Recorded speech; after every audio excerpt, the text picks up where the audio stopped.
Welcome to crypto Urdu guys. मैं हूं वलीद अहमद। आज की वीडियो में हम डिस्कस करेंगे चेन लिंक के ब्लॉकचेन को।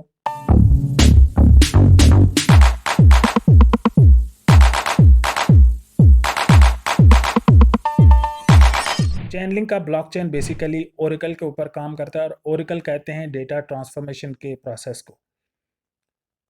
चेन लिंक के ब्लॉकचेन का सबसे बड़ा जो यूज़ केस है वो डीफाई वर्ल्ड का डेटा जो है वो ट्रांसफ़र करना, ब्लॉकचेन के इन बिटवीन या क्रॉस चेन के अंदर ट्रांसफ़र करना, या फिर डिसेंट्रलाइज एप्लीकेशन जो हैं या डिसेंट्रलाइज एक्सचेंज जो हैं उनको डेटा प्राइस की फीड को जो है क्रॉस चेन के ऊपर ट्रांसफ़र करना। इसके अलावा चेन लिंक के एंडलेस यूज़ केस हैं, जैसे कि बड़ी जो कंपनीज़ हैं, एविएशन अथॉरिटीज़ हो गई, वो भी फ़्लाइट उड़ाने से पहले जो है वेदर और क्लाइमेट का डेटा जो है चेक करती हैं, उसके बाद ही फ़्लाइट उड़ाती हैं। तो वो भी कहीं ना कहीं चेन लिंक का ही डेटा यूज़ करती हैं और चेन लिंक का डेटा यूज़ करने के बाद उसे वो अपनी फ़्लाइट्स को आगे उड़ाती हैं, कैरी करती हैं। इसके अलावा भी बहुत सारे यूज़ केसेस हैं, एंडलेस यूज़ केसेस हैं चेन लिंक के, ब्लॉकचेन के। यानी कि अगर मैंने जब डीपली इस प्रोजेक्ट को स्टडी किया तो इथेरियम के प्रोजेक्ट के बाद सबसे बड़ा क्रिप्टो इंडस्ट्री के अंदर जिसका यूज़ केस है वो कहीं ना कहीं चेन लिंक का ब्लॉकचेन है। रियल वर्ल्ड का डेटा अगर ब्लॉकचेन पे भेजना हो या ब्लॉकचेन का डेटा क्रॉस चेन को भेजना हो तो वहाँ पे आपको ज़रूरत पड़ेगी चेन लिंक की। चेन लिंक रियल वर्ल्ड और ब्लॉकचेन के बीच में एक कनेक्शन डिप्लॉय करेगा जहाँ से डेटा जो है वो प्रोसेस होके ब्लॉकचेन के ऊपर जाता है। या फिर आपको रियल वर्ल्ड के अंदर चाहिए तो तब भी आप इसी डिप्लॉय किए हुए कनेक्शन के ज़रिए ही वो डेटा जो है हासिल कर सकते हैं।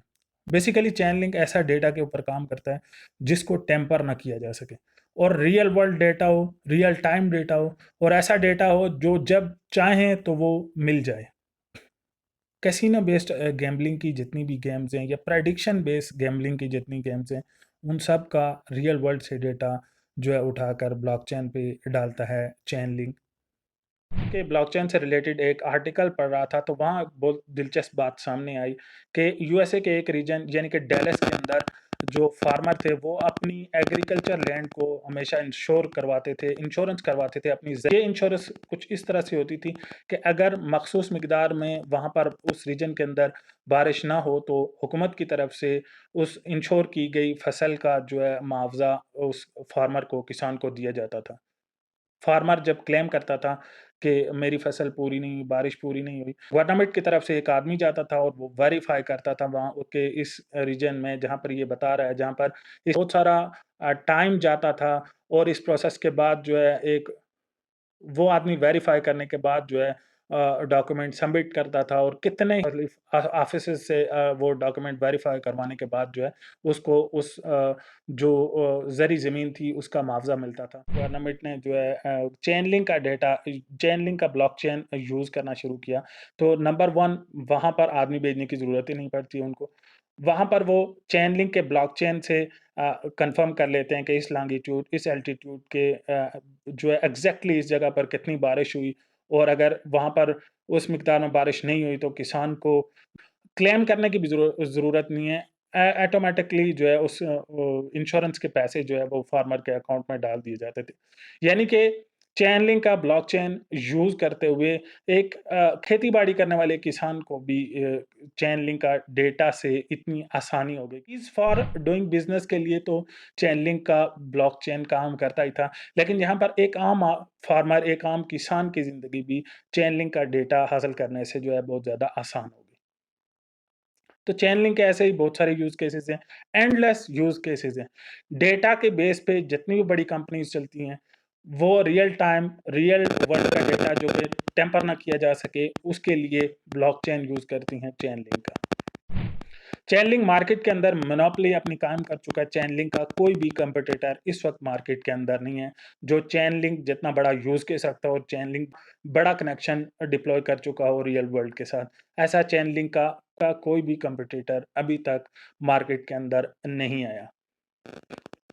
चैनलिंग का डेटा इस तरह काम करता है कि मुख्तलिफ नोड्स हैं, वर्ल्ड वाइड कंप्यूटर की सूरत में नोड्स जुड़े हुए हैं लिंक के ब्लॉकचेन के साथ, और जो भी डेटा उसके ऊपर ट्रांसफॉर्मेशन उसके ब्लॉकचेन के ऊपर जिस भी डेटा की ट्रांसफॉर्मेशन की जाती है, वो मुख्तलिफ नोड्स वेरीफाई करते हैं कि हाँ, ये डेटा जो है वो रियल वर्ल्ड डेटा है और रियल टाइम डेटा है।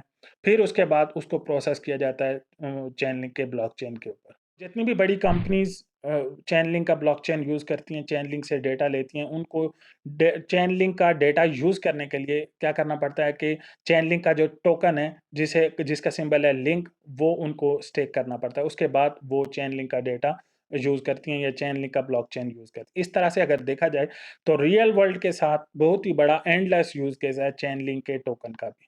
लिंक टोकन की प्राइस करंटली तकरीबन $7 के आसपास है। इसने जो है अपना ऑल टाइम हाई $50 के आसपास बनाया है। जिस तरह से चेन लिंक जो है supply chains, weather, climate, gambling, blockchain, real world और जो कनेक्शन बड़ी-बड़ी कंपनी से और रियल वर्ल्ड से चेन लिंक डिप्लॉय कर चुका है, उसको देखते हुए और चेन लिंक के ब्लॉकचेन को देखते हुए अगर हम बात करें, तो ये जो चेन लिंक का टोकन है, इसकी प्राइस के अंदर हमें जो है वो एक्स्पोनेंशियल ग्रोथ देखने में मिलेगी नेक्स्ट 1 टू 2 ईयर के इन बिटवीन।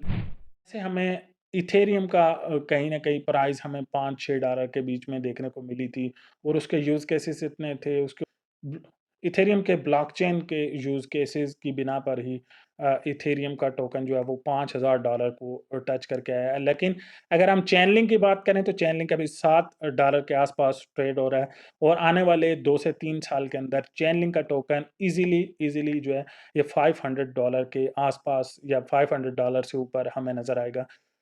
ये कोई फाइनेंशियल एडवाइस नहीं है, लेकिन इन्वेस्टमेंट करने से पहले आप जो है अपनी ओन रिसर्च कर लें, उसके बाद ही जो है इन्वेस्टमेंट करें अगर आपको करनी है चेनलिंक प्रोजेक्ट के ऊपर। और मैं अगर अपनी बात करूँ तो मेरे पोर्टफोलियो में तकरीबन वो 7% तक चेनलिंक के टोकन पड़े हुए हैं और मैं इसको लॉन्ग टर्म के लिए भी एक्युमुलेट कर रहा हूँ और कंटिन्यूअसली इसको एक्युमुलेट कर रहा हूँ अभी तक बियर मार्केट के अंदर।